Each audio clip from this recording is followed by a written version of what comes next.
Hello and welcome to another episode of Mountainside Thoughts here on Heavenward Thinking. We're excited to be finishing chapter 5 of Matthew. We're going to be reading verses 43 to 48 and then we'll talk on this subject. In verse 43 it says, "You have heard that it was said, 'Love your neighbor and hate your enemy.' But I tell you, love your enemies and pray for those who persecute you, that you may be children of your Father in heaven. He causes his sun to rise on the evil and the good, and sends rain on the righteous and the unrighteous. If you love those who love you, what reward will you get? Are not even the tax collectors doing that? And if you greet only your own people, what are you doing more than others? Do not even pagans do that? Be perfect, therefore, as your heavenly Father is perfect." Mike, as we look at this section, what strikes you first? So the first thing that I see is, once again, Jesus is taking an old piece of the law that had been given to Moses and sort of putting his own sort of spin on it and sort of expanding it. Like he said, this has been quite a theme throughout the past few shows that we've done, that he came to fulfill the law, not to abolish the law. He came to better fulfill it. So he kind of adds to that, love your neighbor and hate your enemy, which is what makes sense and is pretty easy to do. It's pretty easy to love the people that you get along with and to hate the people that cause you problems. Sort of what Jesus is getting at in this passage is, like in the later verses there, like 46, he says, if you love those who love you, what reward will you get? Are not even the tax collectors doing that? So even people who are considered the worst scum of the day were doing that. They were loving people who loved them, and they didn't like the people who didn't like them, which, I mean, that was a lot of people who didn't like tax collectors back then. But basically, if even the lowest of scum in that time could do that, that's not really a challenge for us as Christians, who are called to live differently than the others around us who are not Christians. And so so Jesus wanted to help us to realize that loving our enemies is something that makes us different, and it's something that is not the human reaction to conflict or to a person that we really don't like or that just rubs us the way or bothers us. And it's not always easy.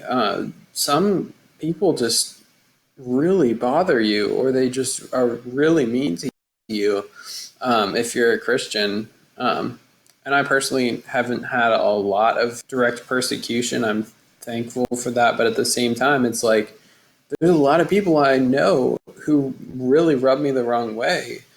And I have to be willing to pray for them. Like we mentioned in the last segment, not just that they change their ways so they don't bother you anymore, but so that they're actually turned to Christ and God will bless them in what they're doing, which isn't always easy to look at it from that angle. But they're made in the image of God just like everybody else.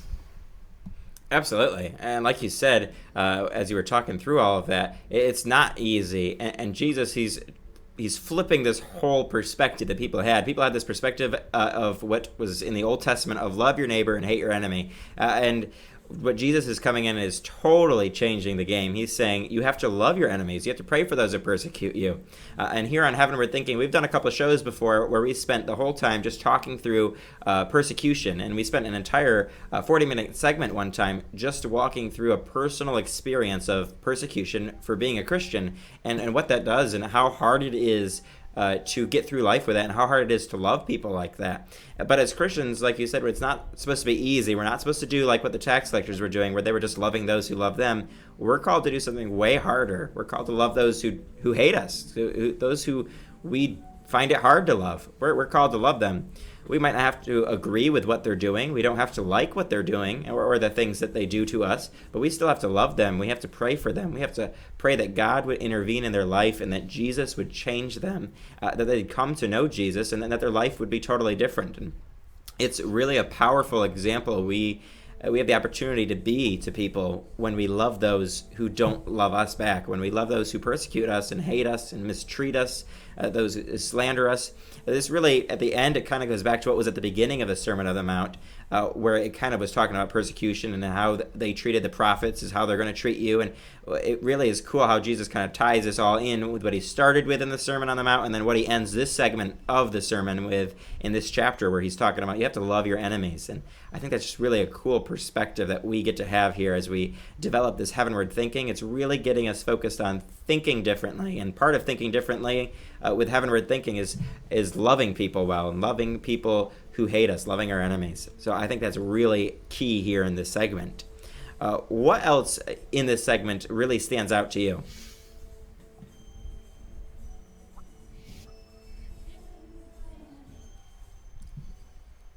I would say for others really stand out is verse 47. And if you greet only your own people, what are you doing more than others? Do not even pagans do that? Which, I mean, sort of has a similar connotation to it, but at the same time, it's like, are you only greeting the people that you know, who you like? Are you ignoring strangers just to know them just because they might be different from you?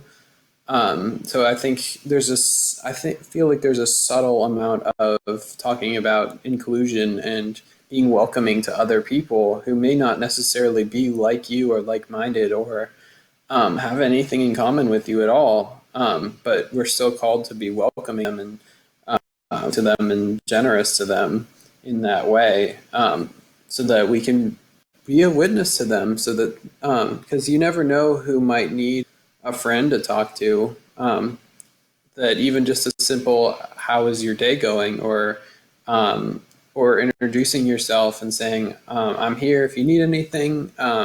Or if you just need somebody to talk to or somebody you recognize around here, like you can talk to me about it. Like that can go a longer way than you ever think it might.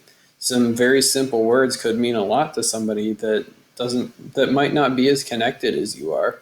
And so that's something that I want to do as I head into my next year of college. I want to be able to, going to be a small group leader, and I want to be able to sort of some of the freshmen who don't really know as much about the college or know as many people, and sort of give them a friendly face to see on campus and be like, okay, I know that he's going to help me if I need help, kind of thing. Because now that I know what it's like to be a freshman, I want to do the same for others and help them to feel included and them to feel welcome and like they have a place at my school. Absolutely.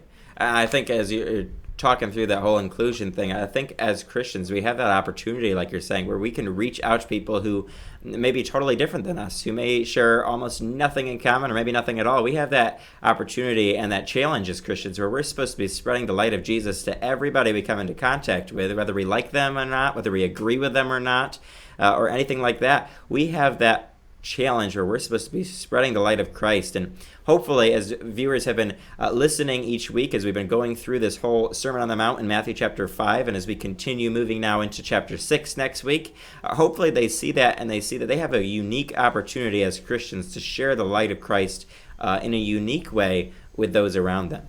So as we wrap this up, I would challenge people to consider all that we've talked about so far on the Sermon on the Mount, on Mountainside Thoughts, and really pray about how you can uniquely minister to other people. Love those who maybe you don't agree with, maybe you don't like them. Love those who are your enemies, those who persecute you, and really be the light of Christ in a unique and profound way to those around you.